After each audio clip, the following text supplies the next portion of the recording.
Zebrafish has a Miopaca-2 cell xenotransplant cancer model. In this experiment, zebrafish were raised and mated, and human cancer cells were cultured and labeled.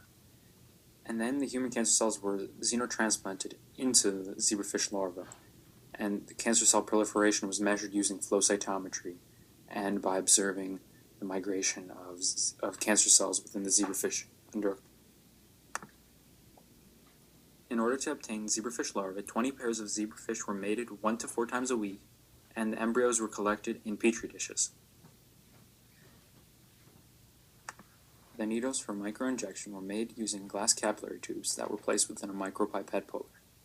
Then, using a ceramic tile, the capillary tubes were cut to 30 micrometers in diameter. Then, in order to obtain the beveled part of the needle, we placed the capillary onto a needle grinder for 5 minutes until a smooth beveled surface was formed as illustrated in picture 3, and these were the needles used to deliver 32 nanoliters. The needles were then placed into a micromanipulator, and then using a pneumatic injection controller, the human cancer cells were injected into the yolk of 2-day-old zebrafish embryos.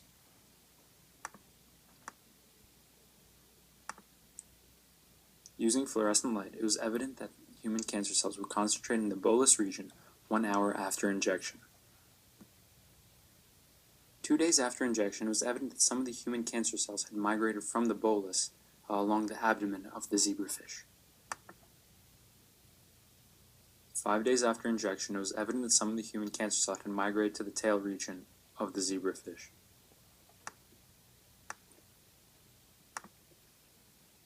Using flow cytometry, it was evident that Miopaca-2 cells had a forward scatter between 350 and 650, and a fluorescence intensity between 400 and 800, which allowed for zebrafish cells and human Miopaca-2 cells to be distinguished in a single sample, because Miopaca-2 cells are significantly larger than zebrafish cells. In the future, it is essential to inject a large sample size of zebrafish with human Miopaca-2 cancer cells and then use flow cytometry to determine if Miopaca-2 cells proliferate within the zebrafish.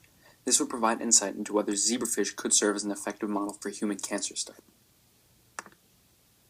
The benefits of zebrafish xenotransplant models are that they're less expensive, they have fast and simple assays, they have transparent larvae, and they provide much larger sample sizes than rat models.